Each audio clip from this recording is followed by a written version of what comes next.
हाय, good afternoon, नमस्कार, सास बहू और सेंसेक्स के आज के इस एपिसोड में आप सबका स्वागत है।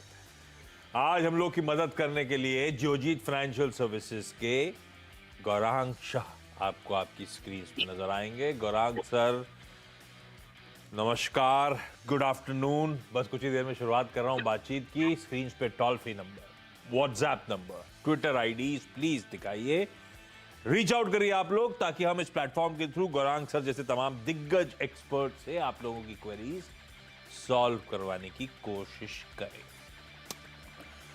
बढ़िया मोमेंटम है भारतीय बाजारों में। आज एक्सपायरी का दिन है और पिछले 2 दिनों के अप मूव्स कंटिन्यू कर रहे हैं। तो परसों एक दायरे में फंसा हुआ बाजार ने कुछ दमखम दिखाया था, मोमेंटम पिकअप करा था। कल असल में वो ब्रेकआउट मिला उस दायरे से और 18,000 के ऊपर जाके भारतीय बाजार बंद हुए और आज उसके ऊपर और पंख लगे हुए हैं। 1/3 निफ्टी है, दरअसल 2/3 सेंसेक्स के कॉन्स्टिट्यूएंट्स ऊपर नजर आएंगे आपको। तो दोनों बेंचमार्क्स बढ़िया हैं। सेंसेक्स देखेंगे तो और बढ़िया नजर आएगा। निफ्टी लेकिन हम क्लोजली ट्रैक करते हैं, 1/3% इसमें भी मजबूती के साथ इस समय कामकाज होता हुआ। अच्छा, रिफ्रेश करना पड़ेगा मुझे। 0.4% सेंसेक्स, ठीक है। मोमेंटम बढ़िया है। निफ्टी के कॉन्स्टिट्यूएंट कौन से मदद कर रहे हैं वो आपकी स्क्रीन पे, खैर कल का रब ऑफ कंटिन्यू कर रहा है। किसी रिलायंस में तगड़ी डिलीवरीज जो मार्क हुई थी, वैसे आज भी अप मूव वहां पे कंटिन्यू हो रहे हैं और कल भी आईटी और रिलायंस ने मदद करी थी। आज भी देखिए लाइकवाइज यही पॉकेट्स है सबसे बढ़िया आउट परफॉर्मेंस डिलीवर कर रही है। खैर, बेसिक आइडिया सवाल जवाब का सिलसिला, तो टिकर टीम यही आ गया। सारे अपडेट्स आपको आपकी स्क्रीन पे मार्केट रिलेटेड देती रहेगी। कुछ नोटवर्दी होगा तो हम लोग गौरांग सर से उस पर बातचीत कर लेंगे। लेकिन चलिए, आज जहां जहां जाना है सबको स्क्रीन पे दिखाइए। कोशिश ज्यादा ये करी जाए कि सबकी क्वेरीज ज्यादा से ज्यादा सॉल्व कर लें हम। कोयंबटूर, मेरठ और मुंबई, ये 3 लोकेशन पे जाना है। सब आपको आपकी स्क्रीन पे जुड़ते हुए नजर आएंगे। सबसे पहले कोयंबटूर जा रहा हूं। निवेदिता पटवारी आपको आपकी स्क्रीन पे नजर आएंगी। निवेदिता, हाय, गुड आफ्टरनून मैम। निवेदिता, आपकी पहली क्वेरी कौन सी? Actually, I'm holding 5,000 shares of Z Entertainment and मेरा एवरेज कॉस्ट है 280 रुपीज। और ये क्यों, कितना समय हो गया लिए हुए? क्यों लिया था? लॉन्ग टर्म के लिए था, ट्रेडिंग का मन था? एक्चुअली मैंने ट्रेडिंग के लिए लिया था and there was a news for Z and Sony merger, तो आई थॉट कि it will go up to 400 rupees, तो इसलिए लिया था। जब खरीदा था 280 पे, 400 पे जाने का मोमेंटम को प्ले करने का मन था, तो कोई स्टॉप लॉस नहीं लगाया था निवेदिता हमने? तो मैंने स्टॉप लॉस नहीं लगाया। तो ट्रेडिंग ऐसे नहीं करना है। हमने फंडामेंटल्स अब चेक नहीं करे और किस समय से पड़ा हुआ है पोर्टफोलियो में। अब गौरांग सर क्या करें भाई? जी एक्चुअली साल के लोस के आसपास सोनी का मर्जर एक्चुअली बड़ी इंटरेस्टिंग डेवलपमेंट हुई थी, खबर बड़ी अच्छी थी। उसके बाद ये स्टॉक दरअसल मीनिंगफुली चला नहीं। लास्ट क्वार्टर के नंबर्स में मार्केट शेयर लॉसेस के अपडेट आए। वो एनसीएलटी से वो एक हरी झंडी मिलना थी, वो भी टल गई है। इन सब के बीच में जी एंटरटेनमेंट 280 की बाइंग, 65 रुपए मेरी खरीद से नीचे लिया, ट्रेडिंग के लिए था। मामला फंसा हुआ है, क्या करूं? धन्यवाद आशीष जी आपका, और आप सभी को शुभ दिन हमारी तरफ से। तो निवेदिता जी ने जिस स्तर पर 280 पर खरीदा है, बुनियादी स्तर के आधार पर वही हमारा लक्ष्य था। क्षमा चाहता हूं निवेदिता जी, लेकिन आपने सर्वोच्च स्तर पर खरीदा, वो भी ट्रेडिंग के नजरिए से, छोटी अवधि के लिए। ओ, अनुशासन रखना बहुत जरूरी होता है निवेदिता जी शेयर बाजार में। अगर आप अनुशासन यानी कि डिसिप्लिन नहीं रखते हैं, तो आपकी उसकी भरपाई उसी तरीके से करनी पड़ेगी और बाजार आपको कभी माफ नहीं करेगा। और आपने जो खबर को लेकर के खरीदा था, उसके पहले ये स्टॉक चल चुका था, क्योंकि ये खबर थी बाजार में 240 230 के आसपास काम कर रहा था तभी, जब वो सोनी की खबर आई थी। और फिर जब वो खबरें और आना शुरू हुई तो ये गया था करीबन 280 300 के आसपास, फिर वहां से लुढ़कना शुरू हो गया। और नतीजों के आधार पर, जैसे अभी हमारे मित्र आशीष जी भी जिक्र कर रहे थे, इतने कोई सक्षम आसार नहीं आ रहे हैं। तो आपको तो एक ही राय दूंगा, क्योंकि आपके पास क्वांटिटी ज्यादा है, नुकसान ज्यादा हो रहा है, मैं उम्मीद रखता हूं। और क्योंकि एक निचले स्तर पर आकर के खड़ा है, तो कोई भी ऊपर की तरफ के दायरे आते हैं 260 280 का या उसके ऊपर आपको मौका मिलता है निवेदिता जी, तो आप वहां से निकलने की कोशिश करें। 400 रुपया खबर के ऊपर आएगा, इसमें कोई मतलब बुनियादी तर्क नहीं है निवेदिता जी, क्षमा चाहूंगा आपसे। और आप जो लक्ष्य तय करते हैं, जरूरी नहीं है शेयर बाजार आपके लक्ष्य को वो शेयर ला करके खड़ा कर दे। शेयर बाजार की बुद्धिमत्ता अपने जगह पे है, हमारी बुद्धिमत्ता अपने जगह पे है। हमें सोच समझकर अनुशासन के साथ कामकाज करना चाहिए। फिलहाल बने रहे, जो भी ऊपर का तरफ का दायरा आता है, जो भी नुकसान कम होता है आपका, वहां से निकलने की कोशिश करें। और आइंदा शेयर बाजार में अगर आप सौदे लिखते हैं तो पहले तो अच्छी कंपनियों में करें, जानकारी लेकर के करें, थोड़ा बहुत अभ्यास करके करें और अनुशासन रखें। अब निवेदिता, हम दोनों को काफी टीचिंग्स मिल गई हैं, हमें थोड़ा सा ध्यान रखना है। बाउंस में उछाल में बिकवाली के मौके एग्जिट करेंगे। हो सकता है 260 तक का बाउंस आए, अच्छा रहा तो 280 के आसपास, लेकिन उन जोन्स पे ज्यादा रुकेंगे नहीं। रिव्यू करिएगा और उसके बाद निकलने की ही स्टॉक से हमें मौके ढूंढने। मेरठ से अनु शर्मा जी स्क्रीन पे। अनु मैम हाय, गुड आफ्टरनून। अनु मैम, आपकी पहली query. Good afternoon sir. Sir, Jindal stainless के मैंने 50 शेयर्स लिए हैं 250 की रेंज पर। हाँ। अभी मैंने उसको और खरीदना चाहती हूँ 1 साल तक के लिए होल्ड करने के लिए, तो आपसे यही इंक्वायरी है कि और मुझे खरीदने चाहिए ये शेयर्स। अनु जी ने लॉन्ग टर्म के लिए जिंदल स्टेनलेस 250 पे लिए, 260 पे आए और खरीदना चाहती है। गौरांग सर, सही स्टॉक है क्या लंबी अवधि के लिए? जियोजीत का कवरेज है क्या जिंदल स्टेनलेस पे? आशीष, अनफॉर्चुनेटली कवरेज नहीं है, लेकिन जो भी क्वांटिटी इन्होंने खरीदी है, ये थोड़ा बहुत अभ्यास करके अपना ध्यान लेकर के उस पर मुआयना कर सकते हैं। लेकिन और जो खरीदारी करनी है अनु जी को, और अगर धातु क्षेत्र ही इनको पसंद है, तो हमारी राय में जो हमारी खरीदारी राय है बुनियादी दर के आधार, वो है हिंडाल्को और जेएसडब्ल्यू स्टील। ये 2 प्राथमिक स्टॉक होंगे धातु क्षेत्र में। अगर ये और खरीदी करना चाहती हैं तो हिंडाल्को या जेएसडब्ल्यू स्टील, दोनों में से कोई भी एक पसंद कर सकते हैं। मेटल्स में ही अगर अनु मैम और एक्सपोजर लेना है तो हिंडाल्को, जेएसडब्ल्यू स्टील ये ज्यादा प्रेफर्ड है। ये स्टॉक ऑलरेडी है, एडिशनल पैसा डालना है तो ज्यादा प्रेफर्ड फंडामेंटली स्ट्रॉन्ग काउंटर जो गौरांग सर मेंशन कर रहे हैं उनमें डाल सकते हो। आप कुछ कह रहे थे बीच में, अनु मैम क्या कह रहे थे? Sterling and Wilson. मैं उस पे आता हूं, मैं एक एक करके आता हूं। हाँ, मैं लौट रहा हूं आपकी क्वेरी पे, फिर से आ रहा हूं। मुंबई से डॉक्टर प्रजक्ता पावनीकर भी हैं, लेकिन उनकी लिंक में इश्यूज आ रहे हैं। डॉक्टर साहब, उन्हें पहले सॉर्ट आउट करिए, फिर मैं जाता हूं, नहीं तो ऐसा होगा कि लिंक इशू आएगा तो मजा नहीं आएगा। और नहीं जुड़ पाई तो फोन लाइन पे जोड़िए क्विकली। निवेदिता, अगली क्वेरी कौन सी? मेरे पास 2000 shares of Amara Raja batteries है and the cost price is 740। बड़ी तगड़ी क्वांटिटीज खरीदते हो आप। जी में 5000 स्टॉक खरीदे थे, इसमें 2000 स्टॉक खरीदे। अमर राजा क्यों लिया था? ये भी ट्रेडिंग वाला था कि लॉन्ग टर्म के लिए लिया था?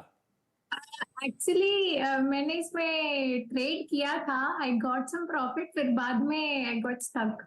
अच्छा, जब ट्रेड ले रहे हो, इस तरह के एग्रेसिव पोजीशंस बना रहे हो, तो आप टेक्निकल स्टडी करते हो? क्या स्टडी करते हो? नहीं, लाइक मैं if I have one amount of funds तो मैं उसको डिवाइड कर लेती हूँ टू एवरेज, तो I have exhausted my limit.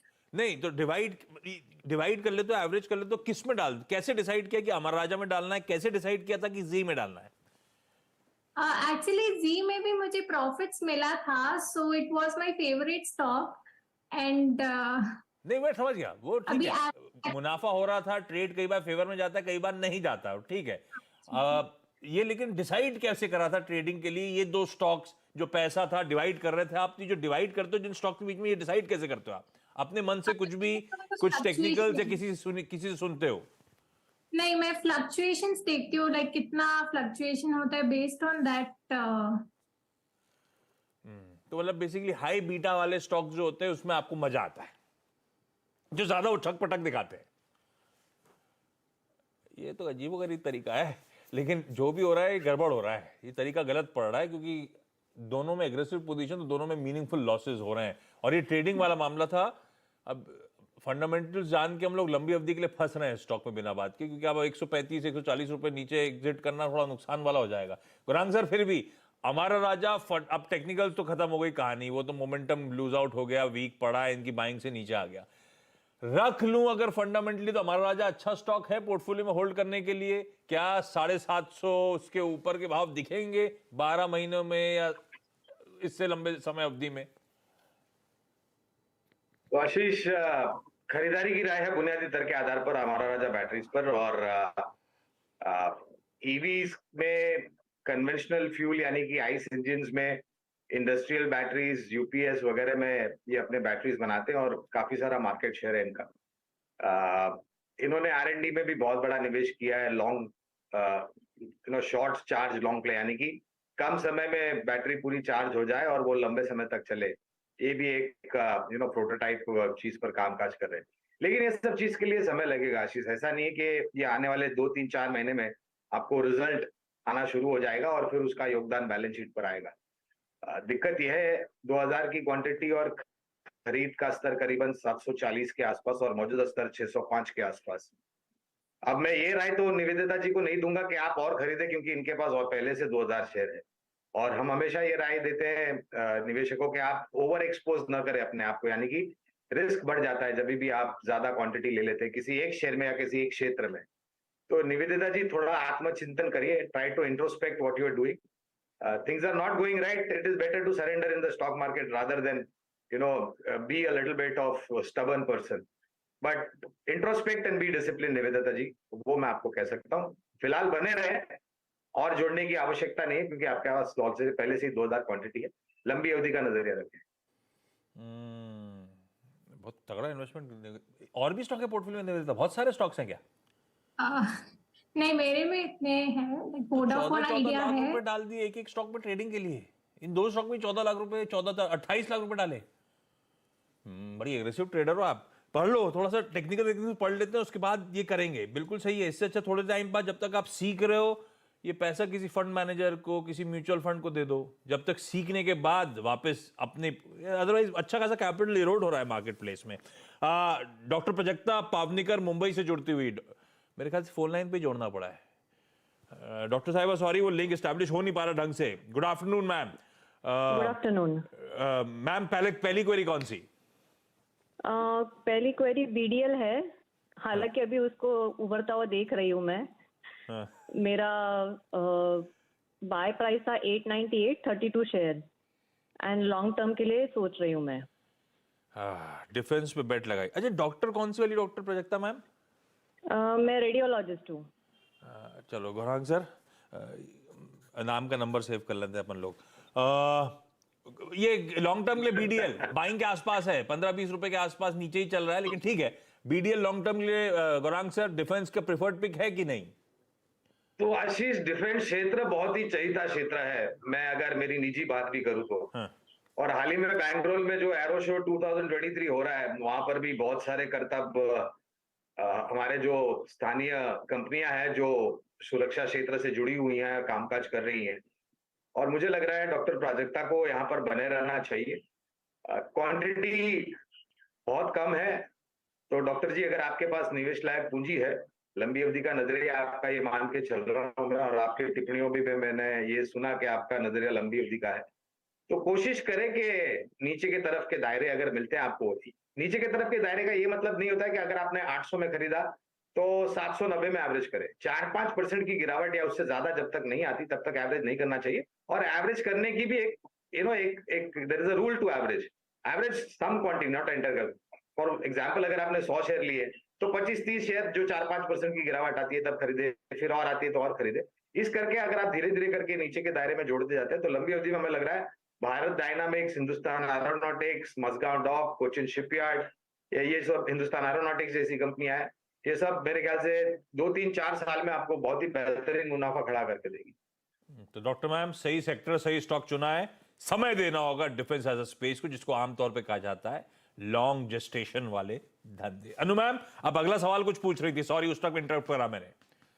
Sir, Sterling and Wilson reversible energy के मैंने 50 शेयर्स अभी खरीदे हैं, ये भी मैं और खरीदना चाह रही हूँ, तो इसी के लिए मुझे जानकारी लेनी थी कि मैं और शेयर्स इसमें भी खरीद सकती हूँ अभी, आगे इनके लिए फ्यूचर क्या है?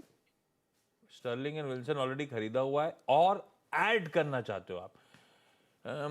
चल गया अभी पिछले अभी हाल फिलहाल की खरीदे क्या? जी सर, अभी खरीदे थे सर, महीना हुआ है अभी। महीने में तो अच्छा चल गया है, तो सच है। पिछले कुछ दिनों में 1 महीने का चार्ट लाइएगा तो चला है, लेकिन ये कॉर्पोरेट एक्शन के बाद थोड़ा पस पड़ा हुआ स्टॉक है। Sir, Sterling and Wilson long term के लिए और ऐड करना बनता है क्या? 50 शेयर हैं ऑलरेडी।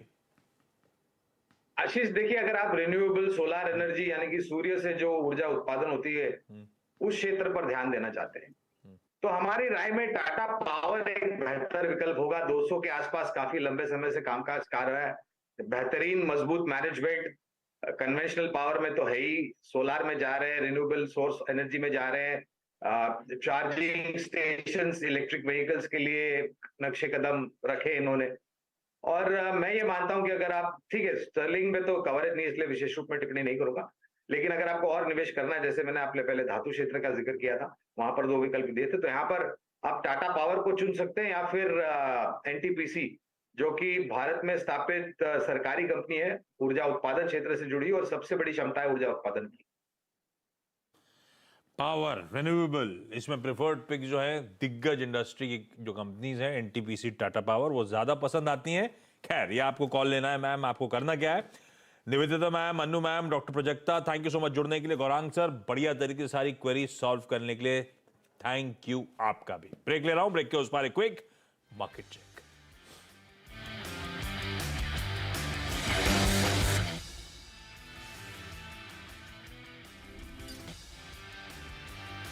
ब्रेक के बाद आपका स्वागत है। थोड़ा मामला गड़बड़ाता हुआ, 135 आज के दिन के हाईज निफ्टी के, हम वहां से अब करेक्ट होके कामकाज करते हुए 18,050 के आसपास के जोन्स पे। Nifty bank in fact as we speak low point of the day in red अब कामकाज करता हुआ। तो अच्छे 3 दिनों के मूव्स के बाद एक्सपायरी के दिन थोड़ा सा ऊपरी स्तरों से अब मुनाफा वसूली क्रीप इन करती हुई।